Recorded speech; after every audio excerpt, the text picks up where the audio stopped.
penguasaan kita dalam Al-Quran harus maksimal.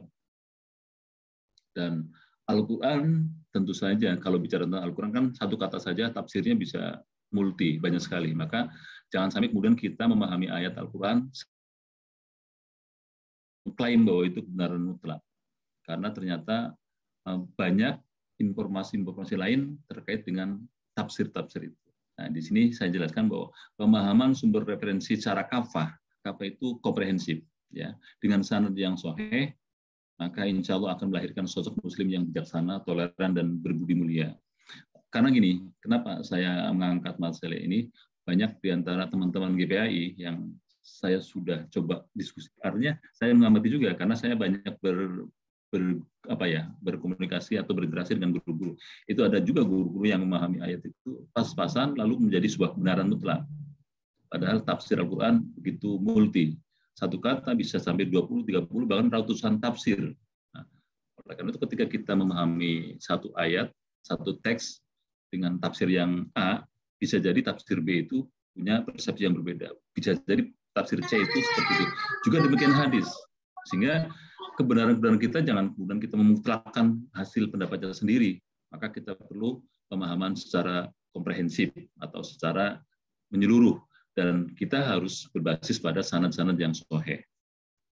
Karena banyak Israiliyat ya, hadis-hadis banyak Israiliyat, maka kita harus tahu Israiliyat pun kalau kontennya tidak berseberangan dengan Al-Quran dan itu sangat memotivasi, ya kita ambil hikmahnya saja seperti itu. Ini yang ingin saya tekankan bagi sekalian bahwa Al-Quran, hadis itu sumber utama. Sumber utamanya Al-Quran. Kalau tidak ada di Al-Quran, hadis. Nah, kalau tidak ada di hadis, maka para ulama-ulama yang memiliki kapasitas kompetensi yang luar biasa kemudian berijtihad dalam rangka mencari solusi untuk permasalahan yang muncul di kemudian hari. Dan itu tidak bertentangan dengan Al-Quran dan hadis. Berikutnya adalah, lalu bagaimana peran soal hoax terkait dengan pembelajaran PAI? Ini yang kemarin saya sudah sampaikan bahwa untuk membentuk pribadi Muslim yang sempurna, maka diperlukan Muslim-Muslim yang mau berpikir, Muslim-Muslim yang mau bertindak, dan Muslim-Muslim mau yang hidup di dunia yang real nyata ini. Berpikir, berarti kita harus berpikir kritis, bukan hanya berpikir tadaburnya saja. Jadi tadaburnya ya kita boleh menyebutkan Masya Allah, Subhanallah, itu bagus sekali, tapi jangan berhenti di situ. Masya Allah.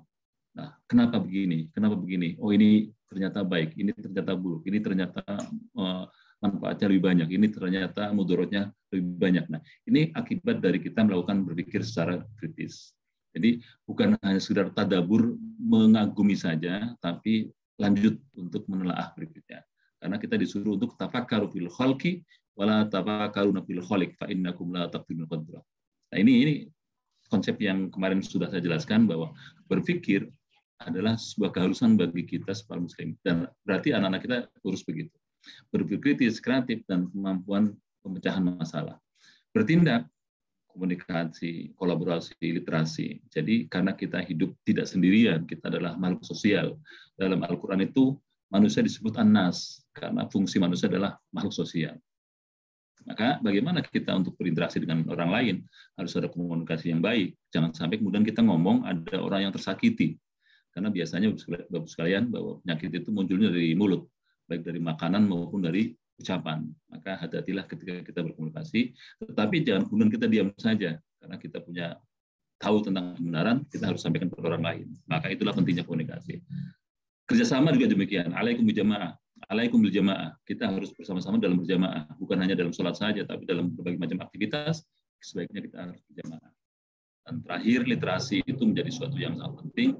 Bagaimana anak-anak kita, siswa-siswa kita mampu menjadi literate. Hidup di dunia ini, walaupun kita hidup ini fana, tapi bagaimanapun kefanaan hidup di dunia ini adalah sebagai bekal untuk ke sana. Jadi media, jembatan. Kita tidak bisa akan sampai ke akhirat kalau kita tidak ke dunia dulu. Jadi dunia ini menjadi satu jembatan yang paling penting agar kita dapat menghasilkan modal banyak nanti di akhirat akan lebih baik lagi. Tapi jangan kita berhenti hanya di dunia. Itu juga kita jangan sampai hanya memikirkan akhirat saja, dunia ini tidak. Harus seimbang. Nah, artinya hidup di dunia ini kita harus harus nyatakan bahwa kita sedang hidup di dunia dan kita harus menanam tanaman-tanaman yang bagus karena nanti ketika kita panennya baik. Bapak Ibu, peran soal HOTS. Peran soal HOTS ini penilaian ya, terkait dengan penilaian juga asesmen. Di sini ada 3 macam peran soal HOTS. Ada assessment of learning, ada assessment for learning, ada assessment as learning. Nah, ini teman-teman harus terus belajar seperti ini. Apa yang dimaksud dengan assessment of learning? Ini dulu itu paradigma lama adalah yang kuning itu di paling bawah, yang arealnya lebih luas. Yang for tengah, yang off-nya itu, yang as-nya itu di atas. Sekarang diubah. Paradigma baru kita, bahwa penilaian adalah ada 3, yang lebih sedikit adalah yang kecil, yang kuning ini. Assessment of learning, yaitu penilaian untuk menilai satuan pendidikan. Jadi kalau sekolah Bapak Ibu bagus, ya nanti dilihat oleh dinas dan sebagainya itu bagus, itu hanya sekedar assessment of learning. Yang dulu menjadi sentral. Oh, sekolah bagus, sekolah yang favorit dan sebagainya. Sekolahnya favorit, tapi anak-anaknya tidak punya kekuatan potensinya apa-apa. Ini karena apa? Karena kita menjunjung tinggi nilai asesmen untuk meningkatkan kualitas sekolah saja, bukan kualitas siswa. Ini wilayahnya sedikit sekali. Yang kedua adalah assessment for learning. Penilaian yang kita lakukan adalah untuk memperbaiki pelajaran kita. Jadi kalau kita melakukan penilaian, kita di kelas A menilai anak-anak dari 20 itu baru 10 yang memahami itu, berarti ada 10 yang lain lagi. Jangan-jangan karena model yang kita gunakan kurang tepat. Jangan-jangan metodologi yang kita gunakan belum pas. Nah, itu kita belajar dari hasil penilaian. Makanya assessment for learning. Penilaian digunakan untuk memperbaiki pembelajaran kita. Ya, for learning itu untuk memperbaiki pembelajaran kita. Yang terakhir adalah assessment as learning, di mana penilaian itu untuk menyadarkan siswa agar siswa terus bergairah, terus dinamis, terus memperbaiki diri, terus meningkatkan kualitas dirinya. Jadi ketika penilaian itu terjadi pada siswa, bagaimana supaya siswa itu menyadari betul bahwa, oh saya dari 10 soal itu yang salah 3. Yang salah 3 itu adalah ini nih, bagaimana caranya supaya saya akan lebih baik lagi. Jadi kesadaran muncul dari siswa, bukan dari sekolah, bukan dari guru, tapi dari kesadaran siswa. Yang ini harus dibangun. Jadi bagaimana caranya kita membuat stimulus, membuat rangsangan agar siswa merasa saya perlu perbaikan nilai karena saya butuh nilai yang baik. Nah, kalau sudah ada kesadaran siswa untuk memperbaiki diri dan itu menjadi dominan, itulah yang kita harapkan assessment as learning. Penilaian tujuannya adalah untuk meningkatkan kualitas siswa. Dengan sendirinya tentu saja kalau dari bawah ini sudah tertata rapi, sudah menjadi kebiasaan kita menilai dan sudah menjadi kebiasaan anak-anak kita ya, anak kita dengan kesadaran tinggi untuk memperbaiki hasil pembelajarannya, maka otomatis for learning-nya juga akan lebih baik dan off learning-nya juga akan lebih baik. Jadi harapan kita penilaian yang saat ini sedang digaungkan oleh pemerintahan kita dalam hal ini adalah pendidikan adalah assessment as learning. Jadi kalau kemarin ada AN itu ke siswa dari SD itu ada 35, dan yang SMP atau 40. Tujuannya agar mereka memiliki kesadaran penuh, agar mereka memperbaiki diri. Jadi kalau kita nyuruh anak-anak untuk memperbaiki, belum tentu maksimal. Tapi kalau dia sadar bahwa dia harus memperbaiki diri, maka akan lebih mudah bagi dia dan bagi kita semuanya. Maka diharapkan asesmen tadi, penilaian ini adalah bertujuan untuk menyadarkan siswa agar siswa mampu menelaah dirinya, mampu mengevaluasi dirinya, sehingga bisa memperbaiki dirinya. Sampai di sini, paham ya Bapak Ibu? Ini paradigma penilaian yang terbaru ini, bahwa penilaian adalah untuk as learning ini dominan. Ini wilayahnya banyak. Jadi Bapak Ibu ketika lulus ke sertifikasi. Kalau lu sertifikat, nah ini selalu tahu nih, ono 40 jam pelajaran. Ibu, matikan mic-nya terlebih dahulu. Mohon maaf Pak Kiai. Lanjut ya. Ya, silakan lanjut Pak Kiai. Oke. Ini saya sekilas saja, tapi intinya bagus lain bahwa penilaian kita harus bermanfaat bagi siswa dan bagi kita, bagi guru-guru nih.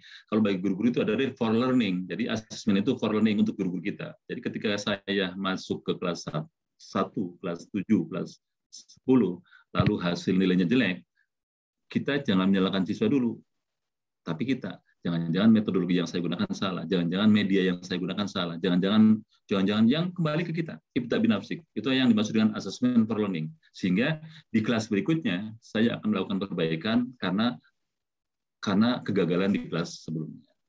Jadi kelas berikutnya akan perbaiki, itu namanya assessment for learning. Lanjut, Bapak-Ibu sekalian. Ini baru kita masuk ke HOTS dan AKM ya. Di HOTS dan AKM. Masih ingat ya Bapak-Ibu kemarin?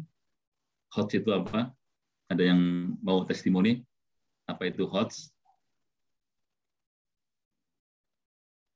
Silakan, Bapak Ibu, ada yang mau testimoni apa itu HOTS kita kemarin? ini aja, kita komunikatif aja. Artinya tidak harus mendengarkan saja, tapi boleh feedback, boleh saling menguatkan saja.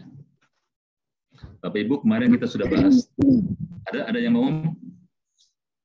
Ya. Assalamualaikum Pak Ustadz. Dari Salwa Ya, di silakan. Ciledug. Iya. Oke. Saya mau Ciledug bilang mana nih? Pondok Kacang, Pak Ustadz. Pondok Kacang. Ya. Oh, bukan di Sumbar, bukan? Ah? Bukan di Sumbar. Bukan Mohon Pak maaf, Ustadz. Pak Kiai. Ya. Sebelum Bu Salwa berbicara, peserta kita ini tidak hanya dari Sumbar, Pak Kiai, juga dari seluruh wilayah Indonesia. Terima kasih, Pak. Oke. Silakan Pak Kiai. Mangga, silakan Pak Bu Salwa. Ini testimoni saja. Mangga. Menurut saya HOTS adalah di mana kita bisa membuat soal yang sifatnya kalau dalam level kognisi itu ada C4, C5, C6. Jadi kita harus menemukan, menganalisis dalam soal itu, atau salah satunya bisa mencipta, merefleksi dan berargumentasi di dalam soal tersebut. Bisa dua hal, menemukan atau menganalisis, atau salah satunya saja. Seperti itu yang saya pahami kemarin. Oke. Saya Ibu Pak Salwa. Yai, salam Pak Yai. Oke, cukup satu saja dulu. Ini saya hanya testimoni saja. Ibu Salwa mungkin kemarin sudah bergabung dengan kita ya. Bapak Ibu, oke, hanya persepsi. Jadi Intinya Pak Yai berpikir tinggi itu HOT Pak Yai. Nah, jadi HOT itu adalah berpikir tingkat tinggi di mana pemikiran itu harus melibatkan penemuan, analisis, mencipta, merefleksi, dan atau berargumentasi.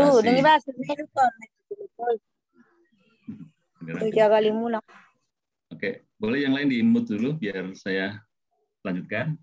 Bapak Ibu, mengulang sedikit kemarin, HOT itu adalah berpikir tingkat tinggi. Jadi HOT itu higher order thinking. Berpikir tingkat tinggi, bahasa Inggrisnya HOT, higher order thinking. Skillnya adalah keahlian. Jadi keahlian untuk berpikir tingkat tinggi. Berpikir tingkat tinggi adalah berpikir yang di sana melibatkan proses penemuan, proses menganalisis. Menganalisis itu mengidentifikasi, membedakan, membandingkan, mencocokkan, ya. Itu namanya analisis. Jadi proses cara berpikir yang melibatkan proses penemuan, analisis, mencipta, melakukan sesuatu yang baru atau refleksi, menilai atau berargumentasi, memberikan tanggapan berdasarkan sumber yang dia dapatkan atau mendapatkan dari referensi yang dia dapatkan. Maka HOT itu adalah seperti itu, yaitu adanya transfer konsep, berpikir kritis, dan problem solving. Ada masalah. Nah, baik di rencana pembelajaran, maupun di proses pembelajaran, maupun di penilaian pembelajaran. Nah, kalau HOT itu bukan sesuatu yang ya, not is knowing, not is remembering, not is repeating. HOT bukan berkaitan dengan mengartikan, mengingat atau mengulang. Nah, inilah HOT. Jadi HOT itu adalah proses berpikir tingkat tinggi. Disebut tingkat tinggi karena di sana ada proses menemukan, ada proses menganalisis, proses mencipta, merefleksi, dan berorientasi, karena ini tidak ditemukan atau belum bisa ditemukan oleh anak-anak di usia yang paling bawah. Jadi ini proses-proses yang memerlukan nalar. Itulah HOT. Nah, hanya mengulang saja karena kemarin saya sudah panjang lebar menjelaskan ini. Sekarang AKM. Apa itu AKM? Asesmen kompetensi minimum, yang kemarin dari SD, SMP, SMA, SMK sudah menjalankan tugas AN-nya ya untuk siswa ini. Nah, untuk KM ini ada dua macam, yaitu ada literasi membaca, ada literasi numerasi. Tapi di nomenklatur AN kemarin adanya literasi dan numerasi gitu kan ya. Mungkin Bapak Ibu pernah mendengar itu, ada literasi dan numerasi. Sebenarnya apa sih literasi dan numerasi itu? Kalau kita lihat dari sumber yang kuat tentang literasi, maka literasi banyak sekali. Ada literasi membaca, literasi matematik, literasi numerasi, matematik, literasi ekonomi, literasi sosial, literasi agama, itu banyak literasi itu. Nah, jadi tetapi yang paling fundamental adalah literasi membaca dan literasi numerasi. Maka pemerintah dalam rangka mengukur keberhasilan pendidikan yang diterapkan di Indonesia menggunakan dua ukuran, yaitu literasi membaca dan literasi numerasi. Ya. Jadi nanti Bapak Ibu akan bisa membandingkan apa itu HOS, apa itu AKM. Jadi nanti akan menyimpulkan sendiri. Jadi ya, AKM yang terdiri dari literasi membaca dan literasi numerasi, kita bahas satu persatu. Literasi membaca adalah kemampuan untuk memahami. Ingat, kemampuan untuk memahami, menggunakan, mengevaluasi, merefleksikan berbagai jenis teks. Karena membaca berarti teks. Ya. Tetapi nanti ada lain lagi bicara tentang membaca kan tidak harus teks, ada membaca konteks, namanya mengamati. Dan seterusnya. Nah, tapi di sini adalah kemampuan untuk memahami, menggunakan, mengevaluasi, merefleksikan berbagai jenis teks untuk menyelesaikan masalah dan mengembangkan kapasitas individu sebagai warga Indonesia yang agar dapat berkontribusi secara produktif di masyarakat. Intinya Bapak Ibu sekalian, literasi membaca adalah bagaimana siswa mampu memahami teks itu, lalu menggunakan teks itu, lalu mengevaluasi teks itu dalam rangka menyelesaikan masalah. Maka tentu saja soal-soal yang berkaitan dengan literasi membaca itu berkaitan dengan teks, ya, dengan teks. Nanti akan lebih panjang, akan lebih dijelaskan lagi di apa itu teksnya tadi, karena nanti ada beberapa jenis teks. Ya. Sementara literasi numerasi itu adalah kemampuan berpikir menggunakan konsep, prosedur, fakta, dan alat matematika. Bapak Ibu, terkait dengan numerasi, ini guru agama harus tahu persis tentang numerasi, jangan sampai kemudian dipengaruhi oleh teman-teman mapel lain yang menganggap bahwa numerasi yang miliknya sains saja, miliknya matematika, kimia, fisika, biologi, dianggapnya seperti itu. Padahal yang dimaksud numerasi adalah konsep, prosedur, fakta, dan alat matematik. Alat matematik itu apa? Bapak Ibu, di kehidupan kita itu tidak akan terhindar dari matematik. Ya. Di kelas contohnya kira-kira apa ya? Kita punya anak berapa? Anak 3, ya, punya anak 3, yang 1 laki-laki, yang 2 perempuan. Itu sudah bicara tentang matematik. Dan itu fakta, ya, fakta. Kemudian yang 1 umurnya sekian, itu fakta juga seperti itu. Nah, kalau kita bicara tentang contohnya sholat, apakah sholat itu tidak mengandung numerasi? Iya, mengandung. Di sana ada rukun sholat. Rukun sholat itu ada berapa? Ada 13. Nah, yang terkait dengan konsep fakta matematik itu adalah numerasi. Jadi bukan hanya milik mapel sains saja. Numerasi itu di agama juga punya. Karena terkait dengan bagaimana contoh maunya ketika ruku. Ruku itu bagaimana sih? Ruku itu harus sejajar antara kepala dengan punggungnya. Nah, itu kan sejajarnya kira-kira berapa lingkarannya berapa tuh? Atau berapa sentimeter? Siku-sikunya seperti apa? Itu bicara tentang numerasi sebenarnya. Jadi numerasi itu tidak hanya milik guru matematika, guru IPA, guru fisika, kimia saja, tapi seluruh sendi kehidupan kita itu sangat berkaitan erat juga dengan numerasi. Jadi kalau ada, dia besar nggak? Besar. Besarnya berapa? Oh, besarnya sekian. Dia tingginya berapa? Itu numerasi juga. Dan di agama bukan hanya tadi bicara tentang waris saja. Ya, waris juga itu sebuah numerasi, tapi materi-materi lain juga punya kaitannya dengan numerasi. Tetapi intinya bahwa numerasi adalah konsep berpikir, sistem berpikir. Ya. Kalau kita sudah bisa, konsep itu kan berasal dari kata ya. Jadi kita kemarin sudah menjelaskan bahwa ada fakta, konsep, prosedur. Nah, fakta itu ya data-data yang awal. Ketika kumpulan dari fakta membuat satu pemahaman baru namanya konsep, kemudian bisa melakukan aplikasinya, menggunakan prosedur, dan di sana ada nilai-nilai matematis, nilai sistem berpikir. Nah, jadi ini jenis AKM, ya Bapak Ibu, AKM. Nanti apa AKM dengan HOT hubungannya seperti apa? Nanti saja dulu. Sekarang Bapak Ibu pahami dulu tentang literasi membaca, yaitu kemampuan untuk memahami, menggunakan, mengevaluasi, merefleksikan jenis teks, ya, dalam rangka menyelesaikan masalah. Kita membaca tapi tidak ada masalah yang kita selesaikan, berarti membaca kita belum tuntas, literasi kita belum tuntas. Itu juga numerasi. Ya, begitu juga numerasi. Jadi kita melakukan pendataan tapi tidak secara sistemik, itu berarti bukan numerasi, masih kurang, masih belum kurang. Nah, inilah gambaran perbedaan antara HOTS dan AKM. Selanjutnya, bentuk soal AKM itu ada pilihan ganda, ada pilihan ganda kompleks. Pilihan ganda itu ya ada, kalau SD berarti kan A, B, C, ya, A, B, C. Untuk SMP A, B, C, D. Untuk SMA A, B, C, D, E. Nah, itu tingkat ini aja, tingkat leveling aja. Jadi biasanya kalau pilihan ganda itu apa namanya, untuk SD masih standar sekali. Ada 3 itemnya ya, ada pilihannya.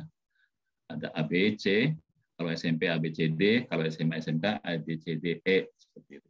Itu lebih ke atas, lebih kompleks lagi. Yang kedua pilihan ganda kompleks. Pilihan ganda kompleks itu adalah pilihan ganda yang tidak harus memilih satu pilihan saja. Berarti bisa memilih 2 pilihan.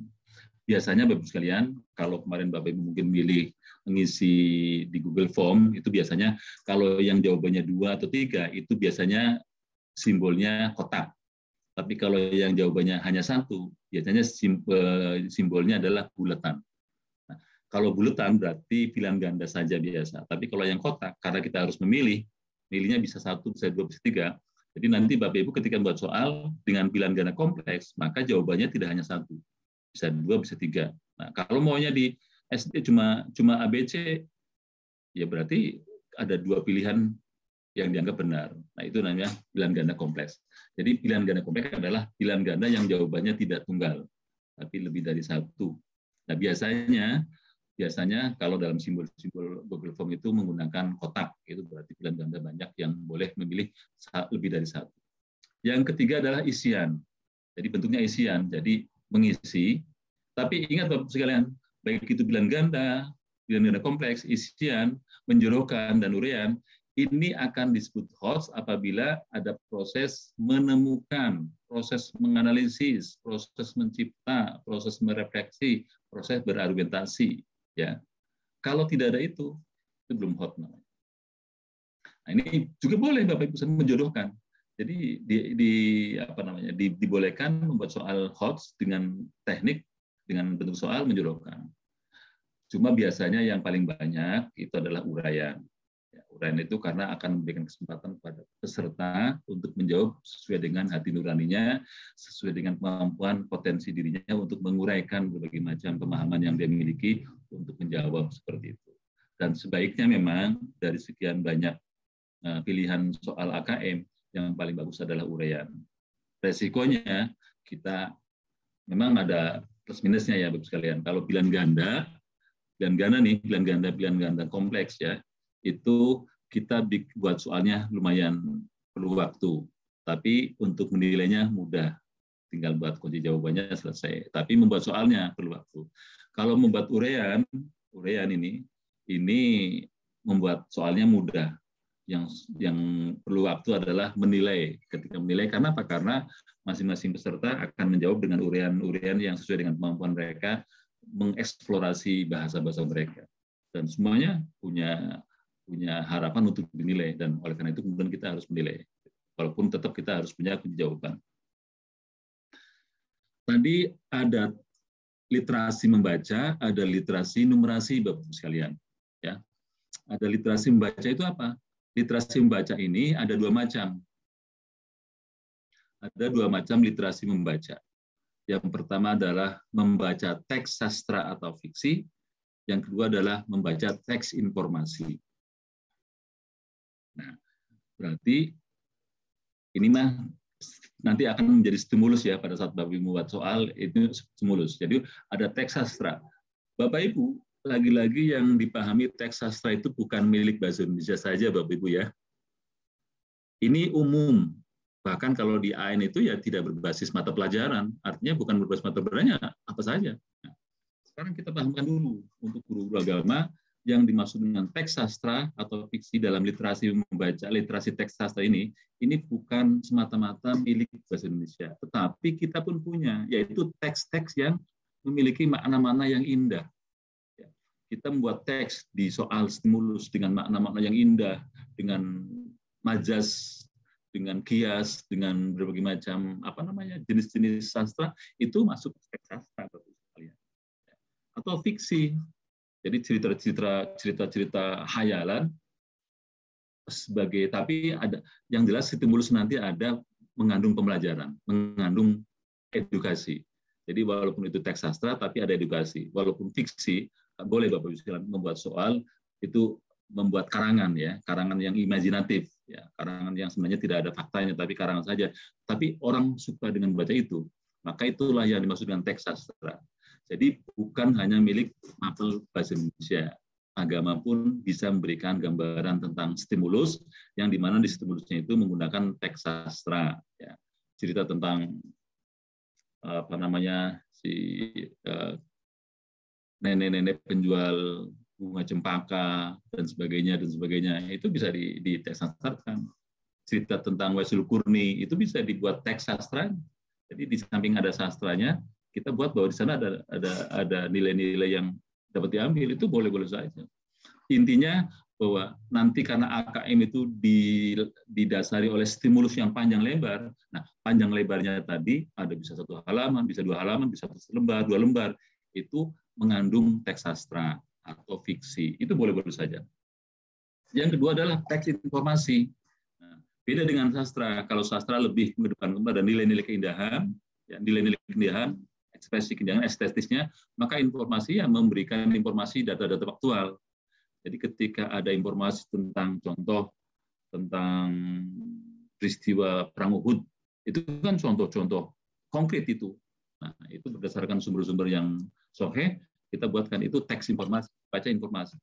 Jadi itu sebagai stimulus bahwa anak-anak sebelum mengerjakan soal, belum pada soalnya, kalimat soalnya itu diberikan dulu stimulus tentang informasi-informasi yang mendidik. Tentu saja tidak keluar dari kompetensi dasar yang ingin kita tuju seperti itu. Ya, sekalian, jadi inilah teks sastra dan teks informasi. Sastra berkaitan dengan keindahan bahasa, fiksi, hayalan-hayalan yang mengandung pembelajaran. Kemarin saya bilang bahwa hayalan tidak boleh. Artinya fiksi itu kan imajinasi yang bisa menjadikan motivasi untuk meningkatkan kualitas pembelajaran itu. Zaman informasinya adalah teks yang ditulis berdasarkan data-data faktual, jadi tidak bohong. Bertujuan untuk menambah wawasan, dapat disajikan dalam bentuk ulasan, penjelasan, deskripsi, analisis, dan seterusnya. Contohnya iklan, ya, iklan, dokumen, perusahaan, dan sebagainya. Ini contoh-contoh teks informasi. Artinya memberikan informasi tentang hal-hal yang berkaitan dengan data-data yang faktual. Ini literasi membaca. Jadi literasi membaca ada 2 macam.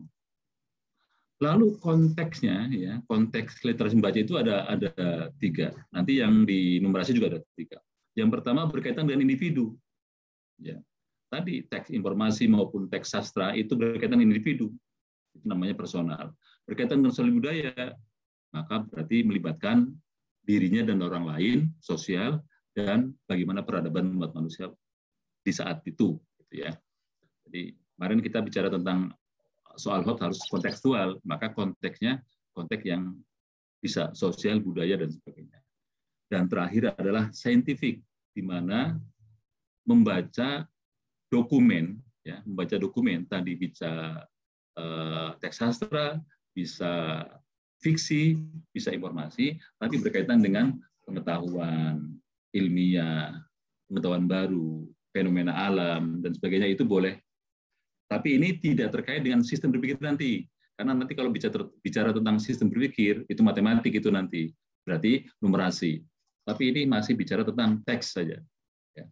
Teksnya ada untuk pribadi atau sendiri, personal, dan juga yang melibatkan orang lain, sosial, dan peradaban dunia, itu budaya, dan juga ada yang berkaitan dengan alam semesta. Alam semesta, data-data yang alam semesta itu masuk kategori saintifik. Ini saya buatkan contoh. Sebentar, ini saya pindahkan dulu. Contoh teks sastra ya. Ini contoh teks sastra. Nanti setelah ini saya bagikan slide ini untuk menambah ya. Tapi kalau Bapak Ibu sudah baca buku saya ya, itu ya, insya Allah itu akan lebih lengkap lagi. Jadi ini contoh teks sastra. Teksnya begini, suatu hari sekumpulan anak datang ke tempat itu bersama dengan gurunya. Nah, ini sastra nih, bicara tentang sastra. Sudah waktunya untuk membersihkan diri, kata Pak Guru. Pokoknya seperti itu. Ini di soal-soal agama boleh menggunakan contoh-contoh teks sastra seperti ini. Dari sekian kalimat-kalimat yang bagus-bagus, yang indah-indah itu, lalu kesimpulannya, artinya soalnya di sini. Si anak laki-laki itu telah meninggalkan segumpal tanah liat di dalamnya. Bahaya apakah itu? Jadi ketika anak itu mau menjawab, ini berarti uraian Bapak sekalian ya, uraian. Jadi ketika mau menjawab soal ini harus membaca dulu dan harus memahami apa yang dibaca. Inilah yang dimaksudkan contoh teks sastra. Kalau seandainya Bapak Ibu sekalian, kalau seandainya di sini ketika anak itu menjawab tapi jawabannya itu bukan melakukan penemuan, tidak melakukan penemuan, tidak menganalisis dan tidak mendapatkan solusi dan sebagainya, itu bisa jadi belum hot. Walaupun AKM juga bukan berarti harus hot semuanya. Karena mereka juga ada yang tahapannya masih pemahaman saja seperti itu. Tapi kita fokusnya adalah di hot. Maka ini contoh saja dulu bahwa kalau kita buat soal contoh teks sastra, berarti stimulusnya harus panjang lebar. Menceritakan sebuah kejadian, apakah itu kejadian adalah fakta, ataukah sekedar hanya imajinasi, hanya fiksi, ya silakan, boleh-boleh saja. Tetapi stimulus harus mengandung pendidikan. Tidak boleh semaunya sendiri yang kemudian bertentangan dengan nilai-nilai pendidikan. Kemudian contoh informasi. Kalau tadi kan contoh sastranya, Bapak tanya. Sekarang contoh informasi. Contohnya apa? Ironi konsumsi ikan. Ini contohnya ada informasi terkait dengan penjelasan ironi konsumsi ikan di Indonesia. Nah, pertanyaannya ini, manakah pernyataan yang merupakan fakta atau opini terkait ironi konsumsi ikan di Indonesia? Tingkat konsumsi ikan di Indonesia jauh lebih rendah dari negara tetangga. Fakta atau opini. Terus seperti itu. Nah, untuk menjawab ini, kan kita harus baca dulu. Inilah yang dimaksud dengan literasi. Kita harus membaca. Literasi itu artinya membaca. Jadi, buat dulu stimulusnya berupa narasi yang panjang lebar, lalu kemudian buat soalnya. Dan kalau mau menjawab soal harus membaca dulu. Tidak bisa kita langsung ada soal di sini dijawab kemudian opini fakta, sementara kita belum membaca. Maka kita harus baca dulu. Itulah pentingnya literasi. Jadi tujuannya sih, kenapa AKM itu tujuannya adalah supaya literasi kita benar-benar maksimal. Makanya soal itu harus dibaca dulu sampai tuntas, sampai paham betul. Tapi nanti kalau ini hanya sekedar kita baca, setelah baca kemudian ini ada berapa? Ada 41. Ini ada 80. Kemudian ini jawabannya 41, 80. Itu berarti mengingat. Itu tidak lagi hot, ya, masih pemahaman sifatnya. Itu kira-kira. Ini teks informasi. Konteks literasi numerasi juga sama. Jadi ada individu, ada komunitas, ya, ada pengetahuan alam. Individunya adalah berfokus pada aktivitas seorang, keluarganya, tapi lagi-lagi ini bicara tentang data, fakta, konsep, ya, yang berkaitan dengan sistem matematis. Tapi lingkupnya hanya personal, hanya individu saja. Contohnya kesehatan pribadi, ya. Belanja permainan, kesehatan pribadi, transportasi pribadi, olahraga, keuangan pribadi. Hari ini saya jajan 2.000, dipakai untuk ini semuanya, sisanya berapa, nanti dikasih mamanya berapa. Ketika ngomong ke mamanya, bilangnya tidak sama dengan yang sebenarnya. Nah, itu kan konteks-konteks yang bisa dijadikan stimulus untuk menjadi soal-soal yang sifatnya AKM, ya, sifatnya AKM, bukan hot, tapi AKM. Karena bisa jadi nanti AKM yang hot, ada AKM yang tidak hot, ya. Sosial budaya juga demikian. Masalah komunitas atau masyarakat baik lokal, daerah, nasional maupun global. Konteksnya adalah meliputi sistem pemungutan suara. Contohnya seperti pemungutan suara, transportasi publik, pemerintahan dan sebagainya. Tapi ini terkait dengan diharapkan siswa dapat mengenali peran matematika, peran berpikir, peran data-data, fakta-fakta dalam kehidupan sebagai anggota komunitas. Dan terakhir, konteks dari literasi numerasi adalah saintifik, yaitu berkaitan dengan aplikasi matematika di alam semesta.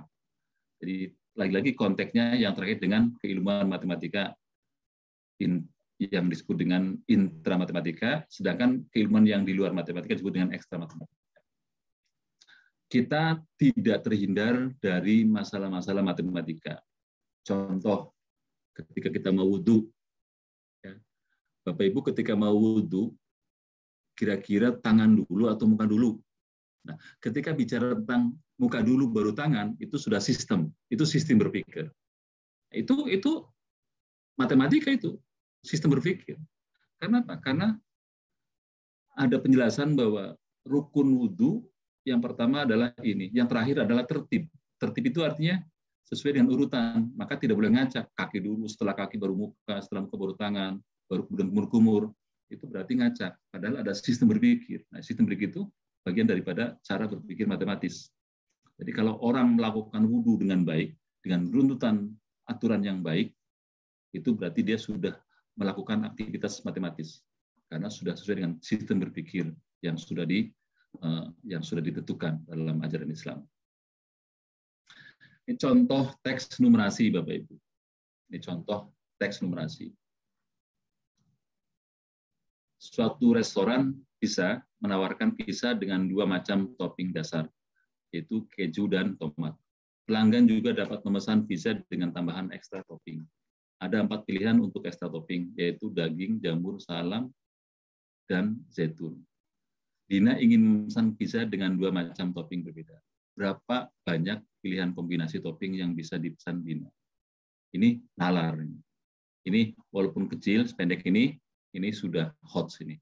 Kenapa? Karena dibutuhkan ngecek dulu di sini pizzanya ada berapa macam. Oh, di sini ada daging, jamur, salami, dan zaitun. Kalau saya mau memesan 2 pizza, kira-kira mana dulu nih yang dengan berbagai macam yang berbeda. Berapa banyak pilihan kombinasi topping yang bisa dipesan oleh Dina. Ini bagian personal. Dan ini terkait dengan soal yang hot, walaupun sederhana seperti ini. Dan ini yang dilakukan oleh AKM. Nah, sekarang masuk ke langkah-langkah penyusun soal. Ya, langkah-langkah penyusunan soal. Kita ingat-ingat dulu nih, pokoknya ini di sini nih. Di sini. Kita ketika mau membuat soal, harus ada proses menemukan, menganalisis, mencipta, merefleksi, dan berargumentasi. Di sana ada transfer konsep, ada berpikir kritis, problem solving. Boleh bentuknya teks literasi membaca, boleh bentuknya literasi numerasi. Ya, ini saya ngulang-ulang terus ini karena ini yang paling penting dari hot itu seperti ini. Sedangkan AKM-nya adalah bagian daripada teknik penyusunan soal. Dari sini kira-kira Bapak Ibu, sebelum kita masuk ke penyusunan soal, siapa yang bisa menjelaskan tentang perbedaan HOTS, perbedaan atau persamaan HOTS dan AKM? Oke, Bapak Silakan. Ibu, disilakan yang ingin berpendapat mengenai perbedaan antara HOTS dan AKM. Ya, perbedaan atau persamaan. Ya, siap Pak Kiai.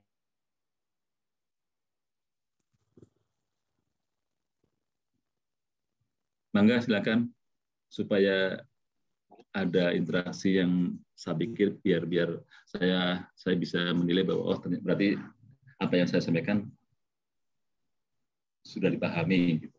Silakan, ada yang memberikan testimoni tentang perbedaan atau persamaan antara HOTS dan AKM.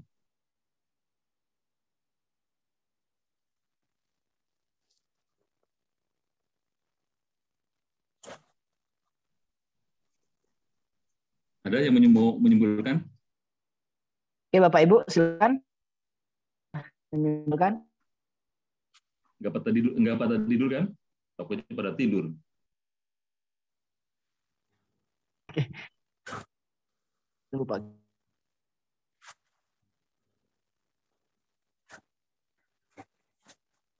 Ayo, testimoni. Ada satu orang yang memberikan penjelasan tentang apa perbedaan atau persamaan antara HOTS dan AKM.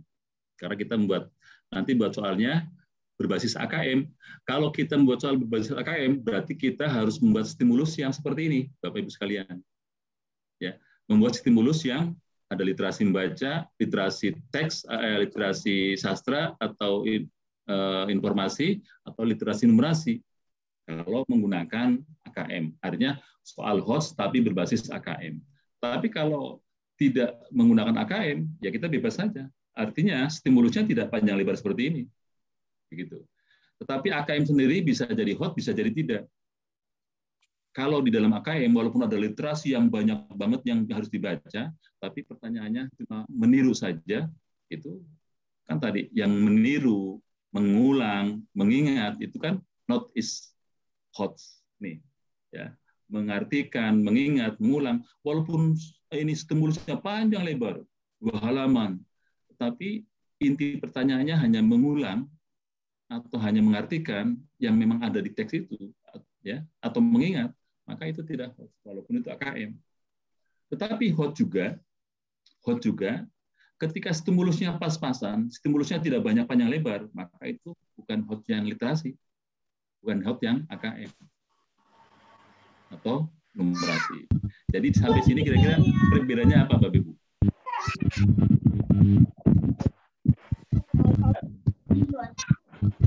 Ada yang mau? Silakan Bapak Ibu. Tadi mic-nya dimatikan oleh co-host. Sekarang sudah saya hidupkan kembali. Yang ingin berpendapat silakan satu-satu. Oh, iya. Silakan. Oke, satu lagi ya, Ibu Levi Ardona. Mungkin lain silakan matikan mic-nya. Tetap dimatiin saja, semua dimatikan. Kalau dia mau nanya nanti pakai tangan, angkat tangan aja. Nanti baru yang angkat tangan hidupkan mic-nya. Tidak. Assalamualaikum warahmatullahi wabarakatuh. Waalaikumsalam. Singkat saya, menurut saya perbedaannya Pak. Untuk perbedaannya, menurut analisa saya, kalau HOTS itu ada proses penyiapan, sementara dalam UKM tidak ada proses penemukan.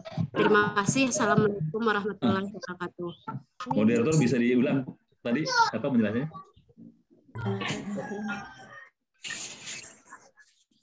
Saya tadi nggak terlalu menyimak karena suaranya nggak. Silakan Bu Dona diulangi ya, karena suara Ibu tidak jelas. Singkat, menurut saya perbedaan, menurut analisa saya, kalau HOTS ada proses menemukan, sementara dalam AKM tidak ada proses menemukan. Gitu. Menemukan tidak menemukan. Pak. Ya. Ada lagi? Sudah Pak. Kalau dalam HOTS ada proses menemukan, kalau di dalam AKM tidak ada proses menemukan, itu saja Pak. Oke. Nah, Bapak Ibu, sekali lagi saya ulang ya. Mohon konsentrasi nih, mendengarkan apa yang saya jelaskan. HOTS kita sudah jelaskan kemarin, HOTS adalah cara berpikir tingkat tinggi. Disebut tingkat tinggi karena dalam proses berpikirnya melibatkan proses penemuan, menemukan atau menganalisis, atau mencipta, atau merefleksi, atau berargumentasi. Nah, kalau cara berpikir kita menggunakan salah satu di antara 5 masih suka ini, maka itu disebut berpikir tingkat tinggi. Pada saat kita menyusun soal, di dalam soal itu itu ada proses menemukan atau proses menganalisis atau mencipta atau merefleksi atau berargumentasi, maka soal itu masuk kategori soal HOTS. Cuma tekniknya, jika sebelum menyelesaikan soal itu peserta membaca literasi, ya, maka itu berarti berbasis AKM. Ya. Di dalam literasi ada HOT, ada tidak HOTS. Ya. Ada yang HOTS, ada yang tidak HOTS. Dibutuhkan di AKM itu adalah literasinya, makanya dibutuhkan literasi. Walaupun tadi contohnya di sini, Bapak Ibu sekalian, ini contohnya panjang lebar. Panjang lebar nih, ini bacanya panjang lebar. Si anak laki-laki itu telah meninggalkan segumpal tanah liat, itu segumpal tanah liat di dalamnya. Bahaya apakah itu? Kira-kira kalau di sini ada penjelasan tentang bahayanya, kan tinggal nyontek saja bahayanya. Artinya, ini sifatnya masih pemahaman, ini belum HOTS. Walaupun ini AKM, tapi ini belum HOTS. Yang dimaksud AKM di sini kan berbasis, yang dimaksud dengan berbasis AKM adalah berbasis literasi. Literasinya literasi membaca. Berarti sebelum mengerjakan soal ini, membaca dulu dari awal sampai akhir. Dari awal sampai akhir membaca dulu, barulah kemudian menjelaskan atau memberikan jawaban dari pertanyaan ini. Nah, kalau pertanyaan ini untuk menjawabnya cukup melihat saja dari sini, itu bukan HOTS. Tapi tetap harus literasi. Ya. Tetapi kalau pertanyaannya ini membutuhkan nalar, membutuhkan tadi terlibat menemukan atau mengidentifikasi atau merefleksi atau mengevaluasi atau berargumentasi, maka soal itu masuk kategori soal HOTS. Jadi perbedaannya HOTS belum tentu AKM, AKM juga belum tentu HOTS. Tapi HOTS bisa menggunakan teknis AKM, dan AKM bisa menggunakan soal HOTS. Setelah tadi, Dek, mau kot mandi, nggak sampai mau. sini paham?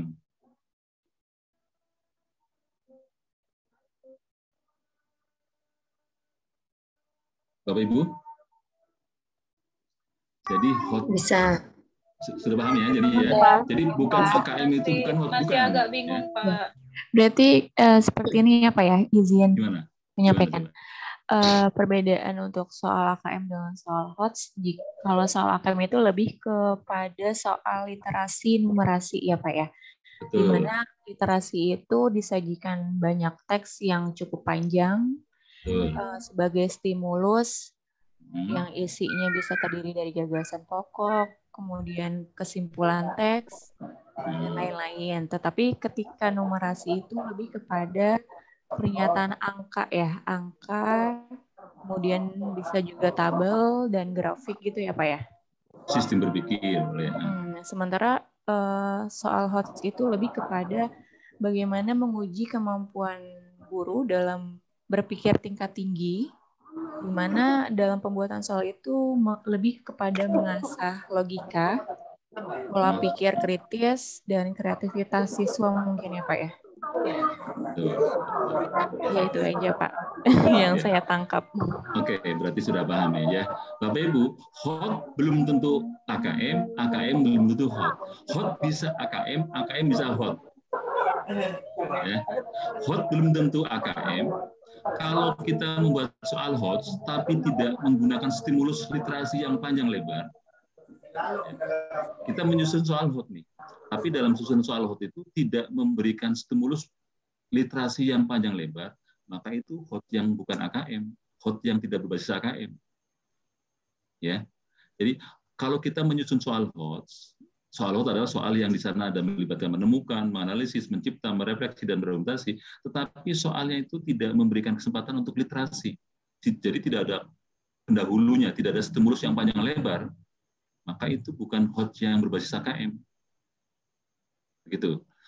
Begitu juga AKM, kalau AKM ini yang literasinya banyak banget nih, yang AKM literasinya banyak banget, ini banyak banget literasinya, baik literasi membaca maupun literasi banyak sekali. Tapi di sana tidak ada proses menemukan, tidak ada proses menganalisis, tidak ada proses mencipta, tidak ada proses refleksi atau argumentasi, hanya ada proses mengartikan atau mengingat atau mengulang, maka AKM yang tidak host. Ya. AKM yang tidak host. Kan di AKM juga nanti ada pemahaman, pengetahuan pemahaman, ada penerapan, ada penalaran. Ada juga AKM itu tidak semuanya host, ada yang tidak host juga. Dan host itu juga tidak semuanya berbasis AKM. Gitu. Jadi memang berdiri sendiri tapi bisa disandingkan bersama-sama. Berdiri sendiri tapi bisa disandingkan bersama-sama. Kalau kita mau membuat soal, yang di dalam soal itu ada proses menemukan, tapi diawali dengan stimulus panjang lebar berupa literasi, maka soal host berbasis AKM. Kalau kita membuat soal AKM, yaitu soal yang berbasis literasi, bla bla bla literasinya banyak, tapi tidak ada proses menemukan dan sebagainya, maka AKM yang tidak host. Boleh nggak? Ya boleh-boleh saja. Tergantung kebijakan kita dan kemauan kita untuk bersama-sama. Tapi ingat bahwa kita selama 2 hari 3 hari ini tujuannya adalah membuat soal host, ya, soal host. Kebetulan berbasis AKM. Berarti sudah hot, AKM juga. Berarti harus memberikan stimulus yang panjang lebar, yang di dalamnya walaupun ada stimulus itu, tetap ada proses menemukan, atau menganalisis, atau mencipta, atau berefleksi. Sampai di sini Bapak Ibu, sudah nyambung? Paham, Pak. Oke, kalau sudah nyambung, kita lanjut ke, tadi ini sudah dijelaskan, ada personal juga sudah. Contoh teks numerasi juga sudah. Nah, sekarang Bapak Ibu sekalian, langkah-langkah penyusunan soal HOTS, ya. HOTS yang berbasis AKM, ya. Jadi Bapak Ibu nanti punya tugas untuk membuat soal HOTS, berarti basisnya AKM. Berarti apa tuh? Berarti di samping soalnya HOTS, tapi ada stimulus yang panjang lebar yang membutuhkan pembacaan, yang membutuhkan peserta harus membacanya. Berarti membutuhkan literasi dan numerasinya. Ya, nah, artinya soalnya itu HOTS, tapi stimulusnya berupa literasi numerasi yang panjang lebar, sehingga siswa harus membaca dulu soal-soal itu. Sekarang bagaimana langkah-langkahnya? Yang pertama adalah Bapak Ibu cari dulu kompetensi dasarnya, KD-KD-nya. Setelah ada KD-KD-nya itu, baru dianalisis. Setelah dianalisis, baru disusun kisi-kisinya. Setelah disusun kisi-kisinya, baru merumuskan stimulusnya. Dan itulah ketika merumuskan stimulus, langsung sekaligus merumuskan soal. Ya, ada stimulus tadi, stimulusnya. Kalau stimulusnya pendek, nih, kalau stimulusnya pendek, ya namanya bukan literasi. Literasi kan harus panjang-panjang. Makanya Bapak Ibu ketika kemarin menjadi proktor atau mungkin mendamping pada saat AN, khususnya adalah pada saat AKM, anak-anak mengerjakan soal, atau waktu lagi contoh, waktu pertama kan sebelumnya ada pra-AN itu, pra-AKM itu, anak-anak dilatih untuk membuka komputer dan menjawab soal-soal, yang soal-soal itu satu soal saja bisa lembar stimulusnya, ya, stimulusnya itu sampai satu halaman, bisa 2 halaman, seperti itu. Nah, jadi tekniknya kalau Bapak Ibu akan soal adalah yang pertama ada dulu kompetensi dasarnya, karena kita berbasis kompetensi dasar. Nah, kalau nanti di sekolah penggerak, ya, itu kurikulum merdeka, itu ada lagi di sana. Mungkin bisa jadi namanya berbeda, tapi intinya adalah ada kompetensi dasar yang harus dimiliki atau dikuasai oleh siswa. Dan itulah yang akan dinilai. Nah, setelah ada kompetensi dasar, analisis dulu. Di analisis itu apa? Dibandingkan dulu. Ini C1, apa C2, apa C3, C4, atau 5. Ini kira-kira menggunakan kaidahnya menemukan atau menganalisis atau mencipta atau mengevaluasi atau argumentasi. Itu analisis namanya. Ingat loh ya, analisis itu bagaimana membedakan, membandingkan, mencocokkan, menspesifikasikan bahwa ini KD ini pantasnya saya gunakan dengan kata-kata ini. Pantasnya nanti kata kerja operasionalnya adalah kata ini. Nah, itu proses analisis namanya.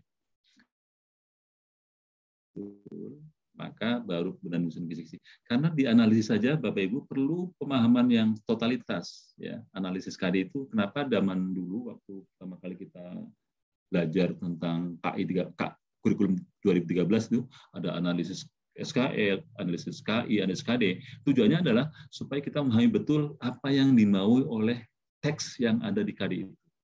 memahami apa. Contoh nih Bapak Ibu sekalian ya, Bapak Ibu, terutama yang di kelas SMA ya, di SMA nih. Kan di sana ada tentang hikmah zakat dan hikmah ibadah haji gitu kan.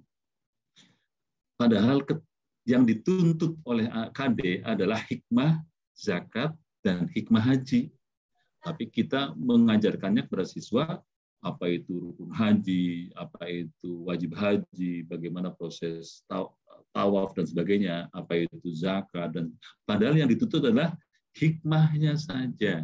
Karena materi itu sudah disampaikan di SMP, haji, ya gitu. Begitu. Jadi pentingnya kita menganalisis KD supaya tahu persis apa yang dimaui oleh KD itu. Jangan sampai kemudian salah menafsirkan KD itu yang tujuannya A, kita sudah ke C atau ke D. Inilah pentingnya analisis KD. Setelah itu baru kemudian disusun kisi-kisinya. Nah, ini format kisi-kisi, kartu soal, pedoman skoran sudah saya siapkan semuanya, tinggal nanti Bapak Ibu buat saja. Ya. Ini langkah-langkahnya. Oke. Ada yang SD, Bapak Ibu sekalian, SD ya. Kita SD dulu dah sebelum SMA, SMK. Di SD saya contohnya dulu, ini di standarisi KD yang tahun 2021 ya, yang kemarin kurikulum khusus ya. Pada saat kita WFH menggunakan kurikulum yang disesuaikan dengan kondisi. Nah, ini contohnya saya ambil kelas 4.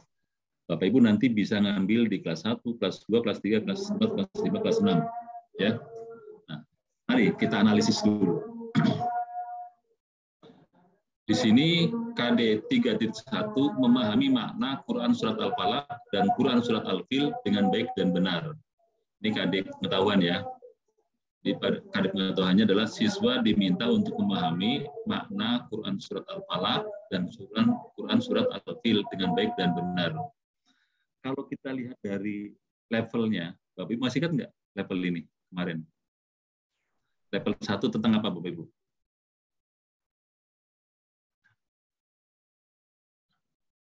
Kemarin saya kebetulan saya tidak buka ininya. Mengingat Pak.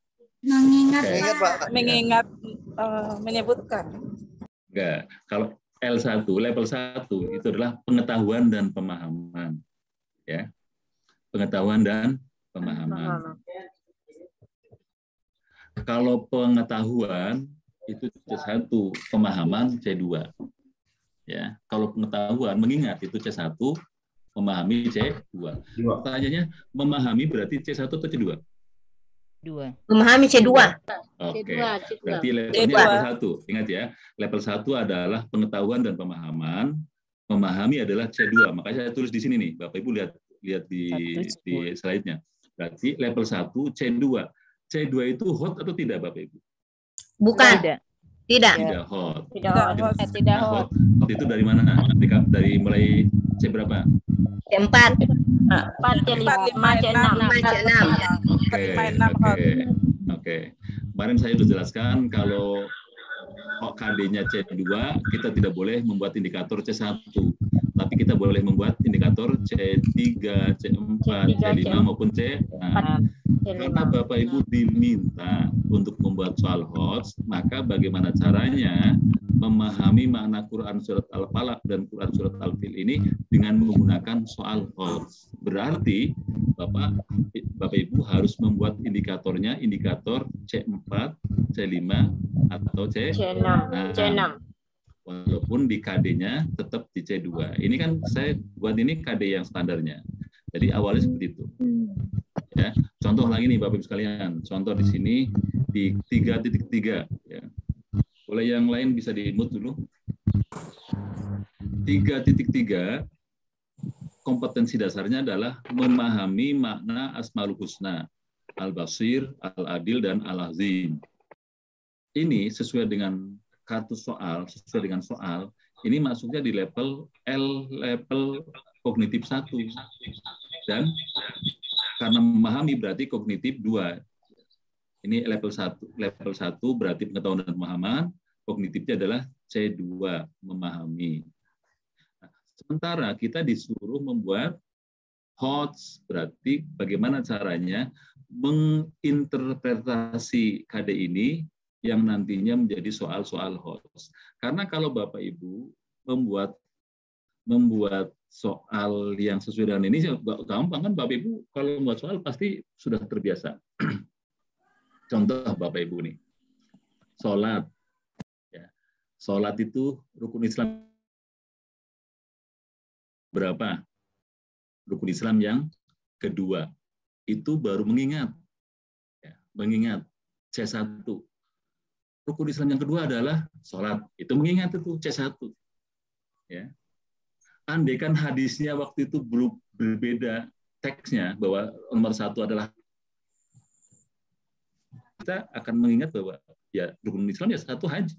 Tapi karena teks hadisnya menjelaskan bahwa rukun Islam, sholat adalah rukun Islam yang kedua, maka secara memorial kita ingat itu bahwa itu adalah mengingat. Maka itu baru C1 Bapak Ibu. Sholat adalah rukun iman yang keberapa? Kedua, C1. Sekarang naik sedikit ke atas. Bukan lagi C1, C2.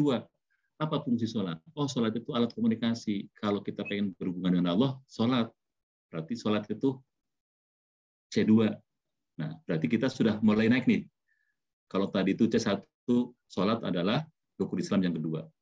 Sekarang fungsi sholat adalah berkomunikasi dengan Allah. Kalau kita pengen berkomunikasi dengan Allah, pengen ngobrol dengan Allah, sholatlah. Karena sholat fungsinya adalah berkomunikasi. Itu baru C2, Bapak Ibu. Memahami fungsi sholat. C2, baru C2 tuh. Ada sholat itu untuk, nah sekarang C3-nya bagaimana? Bagaimana menerapkan sholat? Oh, kalau sholat asar itu 4 rakaat, sholat maghrib 3 rakaat, sholat isya 4 rakaat, sholat subuh 2 rakaat, sholat zuhur 4 rakaat. Ini sudah numerasi loh itu. Sudah numerasi, tapi itu baru C3. Jadi penerapan. Kalau sholat zuhur seperti ini, sholatnya seperti ini, 4 rakaat, nanti rakaat pertama masih berdiri, rakaat kedua duduk tahiyatul awal, nanti di rakaat terakhir. Nah ini masih C3, menerapkan bagaimana aplikasi dari sholat itu baru C3. Nah, naik lagi sedikit ke atas lagi supaya menjadi analisis. Oh, rukun sholat itu ada berapa ya? Oh, ada 13. Dari 13 ini mana kira-kira yang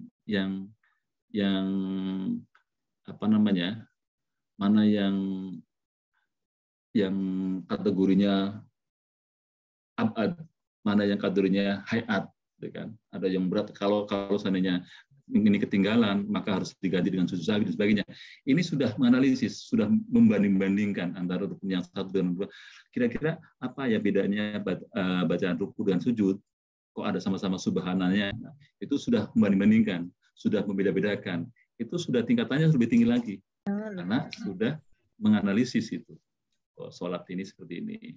Fungsinya sholat itu rukun Islam yang kedua, C1. Fungsinya adalah untuk berkomunikasi Allah, C2. Caranya adalah takbiratul ihram diakhiri dengan salam, itu C3. Lalu kewajiban-kewajiban sholat kita, bahwa sholat yang wajib itu ada berapa, apa saja, sementara sholat yang sunnah apa saja. Nah itu sudah membanding-bandingkan antara satu kelompok dan kelompok yang lain. Itu sudah C4. Nanti naik lagi. Oh, kalau sholat itu memang disyaratkan sholat itu menutup aurat bagi laki-laki dari atas pusar sampai di bawah lutut, gitu kan. Kalau begitu saya akan sholat pakai sarung saja cukup, karena dengan sarung cukup menutup aurat. Tapi ada yang lain, itu kurang bagus, kurang etis. Nah, ini masuk ke C5, sudah menilai baik buruknya bagaimana. Sudah sampai tingkatan itu. Nanti kemudian ini Bapak sekalian, terakhir di C6 nih. Saya mau sholat subuh 3 rakaat aja. Ini namanya C6 bukan Bapak? Saya mau sholat subuh nih. Supaya kreatif saya sholat subuhnya 3 rakaat. Itu kategori kreatif tidak?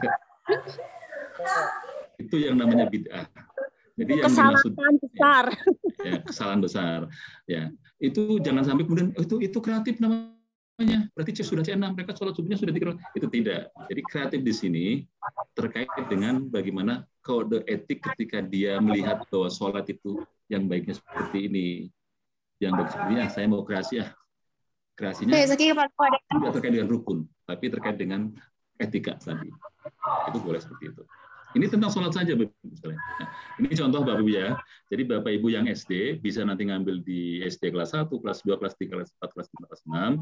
Meskipun di sana Bapak Ibu SD itu masih banyak C1, C2.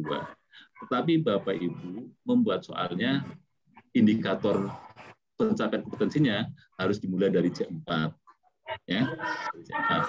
Tentu C4-nya SD beda dengan C4-nya SMP, juga beda dengan C4-nya SMA.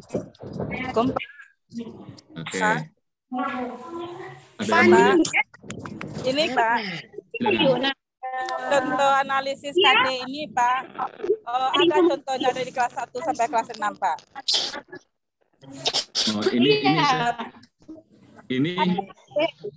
Oh, ini saya buat kelas 4 saja, tapi Bapak Ibu tinggal buka membuka dokumennya.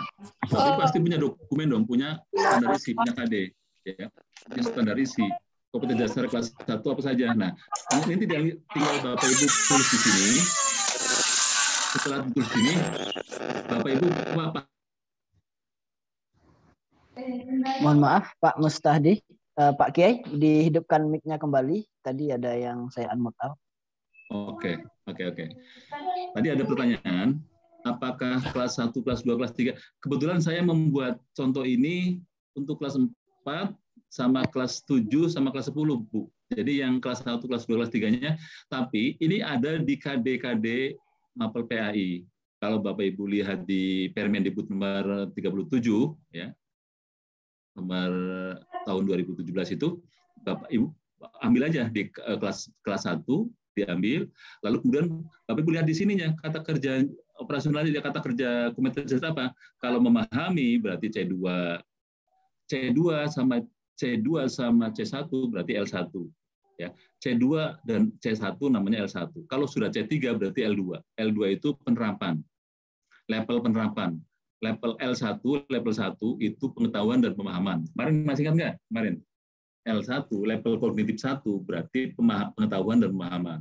Sementara level kognitif 2 adalah penerapan. Itu khusus untuk C3. Sementara level kognitif 3 itu penalaran dari mulai C4, C5, dan C6. Nah, Bapak Ibu ubah semua ini yang di sini nih.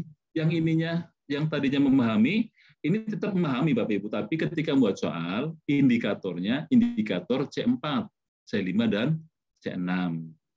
Walaupun di sininya KD-nya C3, C2, tapi ketika Bapak Ibu membuat indikator soalnya adalah yang menggunakan tadi itu. Ada menemukan, mengevaluasi, mengidentifikasi, mencipta, ya, mengargumentasikan. Ini contoh seperti itu. Ada konsep, transfer konsep, ada berpikir kritis, ada problem solving. Ya. Jadi yang nanti mau ambil soal di kelas 1, kelas 2, kelas 3, kelas 4, kelas 5, kelas 6, walaupun di sininya kata kerja operasionalnya adalah memahami, tapi Bapak Ibu di indikatornya membuat indikator yang hot. Sampai di sini paham ya? Selanjutnya untuk SMP kelas 7, saya ambil kelas 7 nih. Contoh, di kelas 7 juga masih memahami di sini. Memahami makna Quran Surat Al-Mujadilah ayat 11. Quran Surat Ar-Rahman ayat 33 dan hadis terkait tentang penuntut ilmu. Kalau bicara tentang memahami, berarti level kognitifnya masih 1. L1 itu pengetahuan dan pemahaman. L1 adalah pengetahuan dan pemahaman. Karena memahami berarti C2. C2 itu memahami. Jadi kognitif 2 itu masih memahami, masih rendah, masih loss. Hampir semuanya sama di sini, semuanya memahami semuanya, ya, memahami semuanya. Maka Bapak Ibu yang SMP silakan ambil di kelas 7 atau kelas 8 atau kelas 9, walaupun KD-nya masih C2 atau C3, tapi Bapak Ibu membuat indikator soalnya. Nanti saya ada form indikator soalnya. Nanti Bapak Ibu membuat indikator soalnya dengan menggunakan C4 ke atas, ya. C4 ke atas. C4 itu menganalisis, C5 mengevaluasi, C6 mencipta atau meng-create.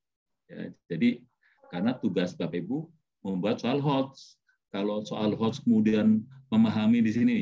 Tadi ada sih yang di AKM itu mereka memahami, tapi literasinya panjang lebar. Tapi itu tidak HOTS. Cuma karena dia levelnya di level memahami. Jadi level memahami itu belum HOTS.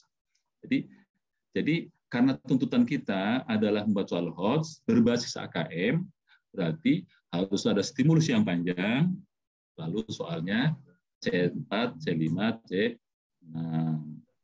Kelas 7 nih, SMP kelas 7. Ada 3.12. Ini saya ambil juga dari kurikulum yang kondisi khusus ya. Kurikulum yang kondisi khusus seperti ini. Jadi ambil saja nanti di kelas 7 atau kelas 8 atau 9 dibuat seperti ini. Lalu ininya dirubah Bapak Ibu sekalian ya. Jadi ininya nanti dirubah. Sorry, bukan di sini berubahnya. Nanti di indikator soal. Berubahnya di indikator soal. Ini mah dasar nanti Bapak Ibu untuk membuatnya dulu. Yang berikutnya adalah SMA SMK ya, kelas 10 nih. Nah di sini sudah menganalisis nih, menganalisis semuanya tuh, menganalisis berarti L3 C4, L3 C4. Tapi Bapak Ibu yang SMA, walaupun di sininya C4, saya mau buat yang C5 boleh, berarti indikator soalnya nanti di C5. Atau indikator soalnya di C6, itu mencipta, silakan. Walaupun di KD-nya masih kategorinya C4, karena C4 juga sudah hot namanya. Levelnya level 3. Level 3 itu adalah penalaran. Level 1 adalah pengetahuan dan pemahaman. Level 2 penerapan. Level 3 penalaran. Level 1 pengetahuan dan pemahaman itu hanya untuk C1 dan C2. Level 2 penerapan hanya untuk C3. Level 3 penalaran untuk C4, C5, dan C6. Jadi Bapak Ibu guru SMA SMK yang mau membuat soal, walaupun KD-nya masih C4, tapi saya mau membuat soal hotnya dari C5, boleh. Berarti nanti di indikatornya yang akan diubah. Ya, nanti kita akan latihan membuat indikatornya. Ini sudah ya, ada SD, SMP, SMA. Kalau Bapak Ibu yang tidak punya dokumen ini, Bapak Ibu lihat contoh sendiri aja di file-file Bapak Ibu, ya bisa di Permendikbud itu bisa ambil saja yang dan gampang kok sekarang, tinggal googling aja, dibuka kelas 3 SD, ya KD kondisi khusus namanya, itu dibuka, nanti dipindahkan. Ini yang buat saya Bapak Ibu ya, ini buat saya. Jadi Bapak Ibu lihat aja di modul yang saya buat itu seperti ini. Jadi ini seperti ini, tapi ini sebagai fondasinya saja. Karena nanti ketika membuat soal, indikatornya harus sesuai dengan keinginan kita. Khususnya adalah program kita untuk menghasilkan soal-soal yang HOTS. Berarti indikatornya harus menunjuk pada C3, C4, C5, dan C6. Oke. Ini menyusun kisi-kisi. Kan berarti Bapak Ibu kan disuruh buat soal 3 soal, berarti Bapak Ibu menyusun 3 soal kisi-kisi ini. Ini formatnya nanti saya bagikan. Saya sudah bagikan ke Pak Kiai Remelvi. Jadi bagaimana cara menyusun kisi-kisi? Ini nanti bisa berlaku Bapak Ibu untuk di sekolah, untuk di mana saja yang terkait dengan penilaian, itu boleh. Ini contohnya kebetulan SMA ya Bapak Ibu. Yang SD ya tadi tinggal diubah aja, KD-nya 331 apa tadinya. Jadi contohnya nih, ini konsep, makanya konsep nih. Bapak Ibu, saya sedang menjelaskan tentang literasi numerasi nih. Ya. Termasuk di dalamnya juga literasi informasi. Jadi teks informasi dan literasi numerasi. Kenapa literasi numerasi? Karena di sini ada angka-angka yang berurutan yang tidak boleh sembarangan. Meskipun barangkali Bapak Ibu sekalian, format kisi-kisi pun tidak baku ya. Jadi format kisi-kisi ini tidak baku. Kalau Bapak Ibu ternyata bikin format kisi-kisi berbeda, silakan saja. Tapi ada poin-poin penting yang tidak boleh ditinggalkan. Apa poin pentingnya?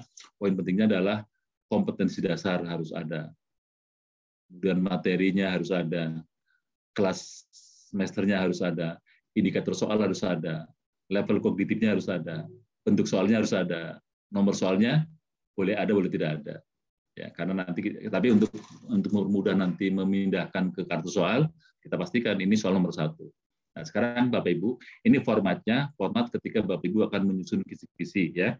Saya siapkan wordnya untuk Bapak Ibu menyusun soal kisi-kisi sesuai dengan keinginan Bapak Ibu. Ini nanti ada 3 Bapak Ibu ya, karena ada 3 soal berarti ada 3 kisi-kisi ini. Contoh yang pertama adalah kita ambil kisi-kisinya dari 3.1, menganalisis Quran Surat Al-Hujurat ayat 10 dan 12, serta hadis tentang kontrol diri, mujahadatun nafs, prasangka baik, husnuzon, dan persaudaraan atau kuah. Ini KD-nya sudah include Bapak Ibu. Ini tidak bisa kita rekayasa ya. Sudah ada di standarisasi. Materinya, untuk membuat materi itu ya Bapak Ibu tinggal membuang kata kerja personal. Itu berarti materi. Contohnya nih, ini kalau menganalisisnya dihapus, berarti ini sudah materi nih. Materinya apa? Materinya ya Quran Surat Al-Hujurat ayat 10, serta hadis tentang kontrol diri, prasangka baik, dan persaudaraan. Jadi cara membuat materi atau cara menentukan materi adalah membuang kata kerjanya. Ini kan sama, Bapak Ibu. Ini dengan ini sama. Yang dibedakan, yang beda apa? Di sini ada kata kerjanya. Kata kerjanya apa? Menganalisis. Maka dihapus, itu menjadi materi. Nah, ini materinya. Ini mau diapain? Dianalisis. Kompetensi dasarnya apa? Bapak Ibu, kompetensi dasarnya apa? Menganalisis. Awas. Jadi kalau bicara tentang menganalisis, berarti kan membedakan, mengelompokkan, mengaitkan, membandingkan. Itu kan. Jangan sampai kemudian ngajari materi ini, tapi anak suruh baca, menerjemahkan, menghafal. Udah itu selesai. Padahal di sini analisis. Penekanannya di analisis, menganalisis, membandingkan artinya, membedakan tafsirnya, mencocokkan kandungan-kandungannya, ya, dan munasabul ayat dan sebagainya. Ini analisis ini sudah tinggi. Karena tuntutannya tinggi, maka pembelajarannya juga tinggi. Karena pembelajarannya tinggi, untuk mengukur keberhasilan belajar, penilaiannya juga tinggi. Jadi nyambung antara perencanaan pembelajaran, pelaksana pembelajaran, dan penilaian pembelajaran semuanya menggunakan HOTS. Karena di sini sudah HOTS. Cuma tadi untuk yang SD, SMP, nih Bapak Ibu ya, SD, SMP, apa namanya, KD-nya kan masih memahami itu masih, tapi nanti di indikator soal di sini harus lebih tinggi lagi. Nah, ini materinya, cara menyusun materi adalah membuang kata kerjanya, ini dibuang, sama nomornya dibuang nih. Ini sampai sini dibuang, maka inilah materi. Contohnya saya balik ke sini nih, kelas 4 nih ya. Memahami sikap rendah hati. Memahami sikap rendah hati. Materinya apa? Materinya berarti sikap rendah hati. Karena dibuang kata kerjanya ini. Memahami makna Asmaul Husna, Al-Basir, Al-Adil, dan Azim. Ini kompetensi dasarnya. Yang dituju apa? Kompetensinya apa? Kemampuannya yang dituju apa? Memahami. Nah, materinya apa? Buang ininya nih. Dibuang memahaminya, maka inilah materi. Apa materinya? Makna Asmaul Husna, Al-Basir, Al-Adil, dan Azim. Itu namanya materi. Ya, harus bisa nih, Bapak Ibu, menentukan mana materinya, mana kompetensi yang harus dikuasai. Yang dikuasainya kompetensi dasar. Ini dasar itu berarti sudah paling dasar tuh. Setelah itu baru ada di atasnya. Kompetensi dasarnya adalah memahami. Karena nanti Bapak Ibu menerapkan. Di atas memahami ada menerapkan, di atas menerapkan ada menganalisis, di atas menganalisis ada mengevaluasi, ada mencipta. Nah, sekarang masih pada tahapan yang paling rendah, memahami. Nah, ini konteksnya seperti ini. Cara merumuskan materi adalah membuang kata kerjanya. Membuang kata kerja menjadi materi. Oke. Yang SMP juga demikian. Contoh memahami makna Quran Surat An-Nisa. Bla bla bla sampai ikhlas, sabar, dan maaf. Ini kompetensi yang dituntut adalah memahami. Memahami itu kemarin ya Bapak Ibu, saya pulpen itu untuk apa? Untuk menulis. Ya, itu pemahaman. Bagaimana cara menulisnya? Itu sudah penerapan. Nah, ini baru konteks memahami. Apa yang dipahami? Mana Quran Surat An-Nisa dan seterusnya. Berarti materinya apa? Materinya buang ininya dulu nih. Yang ini dibuang, maka ini menjadi materi. Materinya apa? Materinya adalah makna Quran Surat An-Nisa sampai dengan dan pemaaf. Seperti itu. Itu juga SMA. Ya. Pak Kiai, mohon maaf Pak Kiai. Waktunya 10 menit lagi ya Pak Kiai. Nanti kalau bisa kita minta 3 orang peserta, 1 dari SD, 1 dari SMP, 1 dari SMA, untuk membuat analisis kisi-kisi, contoh kisi-kisi gitu. Oke, Nah, nanti boleh, Pak boleh. Kiai menilainya apakah nanti sudah benar, agar besok ketika praktek langsung teman-teman sudah paham bagaimana cara analisis KD, kemudian menyusun kisi-kisi. Oke, terima kasih. Oke. Lanjutkan di sini Bapak Ibu sekalian, di indikator soalnya. Nah, di indikator soal disajikan tadi itu ya, karena kita dituntut adalah host, maka disajikan narasi tentang teks informasi, disajikan tentang teks sastra, disajikan tentang teks fiksi, disajikan tentang numerasi. Nah, ini jadi disajikan nih, sajikan. Nah, kalau di sini contohnya nih indikator disajikan ayat, Quran, surat bla bla bla, tapi ini nanti Bapak Ibu ayatnya itu bisa jadi penjelasan ayat, bisa jadi tafsir ayat, bisa jadi apa saja yang sifatnya nanti siswa harus membaca karena tuntutan literasi. Kalau ini bukan literasi Bapak saya, karena ayat langsung.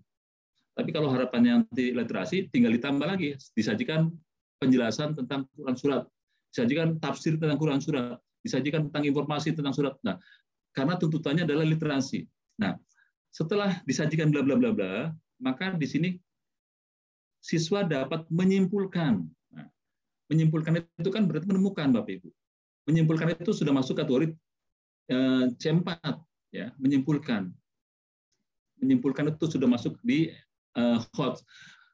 Di sini penekanannya di sini. Siswa mampu menemukan, siswa mau menyimpulkan, siswa mau menilai, siswa mau membuat yang baru. Pokoknya bla bla bla yang kaitannya dengan HOTS tadi, dengan transfer konsep, dengan critical thinking, dengan problem solving. Siswa mampu memecahkan masalah, siswa mampu menemukan solusi, siswa mampu menanggapi, siswa mampu. Ini semuanya berarti sudah masuk ke kategori HOTS nih, Bapak Ibu sekalian. Ya.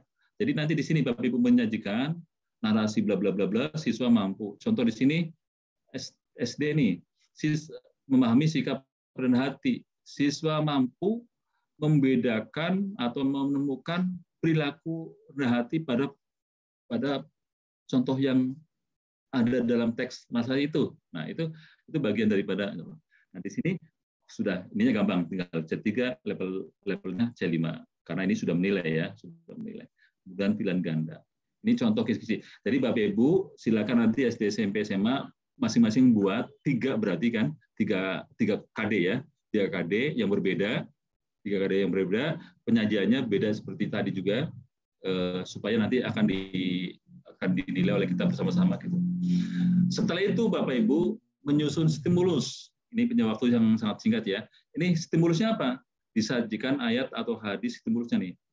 Kemampuan yang diuji menganalisis, membandingkan, membedakan, mencocokkan, memperhatikan hadis dan menunjukkan pentingnya. Nah, tadi kan yang dituju adalah menyimpulkan. Sehingga tahapan berpikirnya adalah, tapi ini format ini Bapak Ibu nggak usah bikin, hanya tahu aja sini. Yang diminta bikin yang tadi itu, kisi-kisi dan kata soal. Nah, di sini kemampuan yang diuji adalah menganalisis, bisa membandingkan, bisa membedakan, mencocokkan, menspesifikasikan ayat dan seterusnya. Dan di sini proses berpikirnya adalah dari mulai paham artinya, kemudian interpretasi, memaknai, kemudian menarik kesimpulan. Nah, kan tadi harapannya adalah bisa menyimpulkan, dan kesimpulan itu tidak ujuk-ujuk mereka bisa menyimpulkan langsung. Mereka harus memahami artinya dulu, interpretasi makna, dan dia menyimpulkan. Inilah yang dimaksud dengan soal HOTS. Ya, ini menyusun kesimpulan. Dan contoh kartu soal, ini kartu soalnya nih. Ini kartu soal PAI dan kelas 10. Ini disajikan kisah. Nah, ini indikator soalnya nih. Disajikan kisah salah satu, ini beda lagi dengan yang lainnya, yang tadi. Disajikan kisah salah satu tokoh yang memiliki sifat Al-Karim, Al-Mu'min, Al-Wakil, Al-Matin, Al-Jami, Al-Adil, dan Al-Akhir. Siswa dapat membandingkan. Berarti yang dituntut oleh indikator soal adalah membandingkan. Membandingkan sudah tinggi, sudah C4. Ya. Sifat-sifat terpuji yang berhubungan dengan Asmaul Husna di atas. Ini levelnya L3, level 3, dan C4. Contoh soalnya, rumusan soalnya tuh, suatu hari anak gubernur Mesir Abir bin As memukul seorang petani miskin. Sang petani tidak menerima perlakuan itu, ia kemudian protes dan menemui Umar bin Khattab seraya menuntut. Ini teks informasi, tapi bisa saja di sini nanti ada kalimat-kalimat yang kritis, berarti di samping teks informasi juga sastra, ya. Ini boleh nanti. Ini kalau ini masih tidak terlalu AKM banget, karena kalau AKM itu ini panjang lebar, ceritanya panjang lebar, literasinya harus panjang. Ini kan tidak terlalu banyak literasinya. Jadi dijelaskan tentang cerita si Amir bin As ini, gubernur Mesir yang mengadili lah istilahnya, yang mengadili seorang masyarakatnya, rakyatnya yang melakukan tindakan yang seperti tadi itu. Nah, ini kemudian dijelaskan, ini pilihan ganda. Untuk pilihan ganda memang harus teliti banget. Kita buat rumusan soal seperti ini yang panjang lebar, dan di sana jangan sampai ada soal stimulus ini mengganggu, atau yang sifatnya justru sara ya. Jadi jangan sampai terjadi kasus-kasus seperti itu, karena kemarin ada beberapa soal-soal lainnya yang kemudian dipermasalahkan karena ada mengandung syarat seperti itu. Nah, kita tidak boleh seperti itu. Nah, ini jawabannya A, B, C, D, E. Untuk SMA itu sampai E, kalau SD itu A, B, C, SMP itu A, B, C, D, SMA A, B, C, D, E. Ini contoh kartu soalnya. Nah, nanti bisa juga kartu soalnya seperti ini. Jadi ini sudah saya contohkan, silakan diisi. Untuk soalnya apa, pilihan ganda atau urean, sumbernya seperti ini, kunci jawaban ini rumusan soal nomor 1, rumusan soalnya seperti tadi. Ya. Rumusan soal sesuai dengan indikator soal. Ini contoh.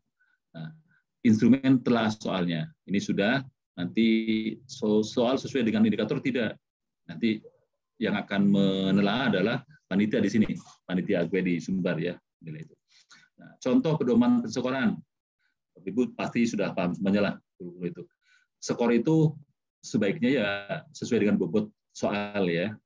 Ini contohnya saja nih, contoh saja bahwa dari soal nomor 1 jawaban yang benar adalah kalau jawabannya seperti ini dapat skor 8.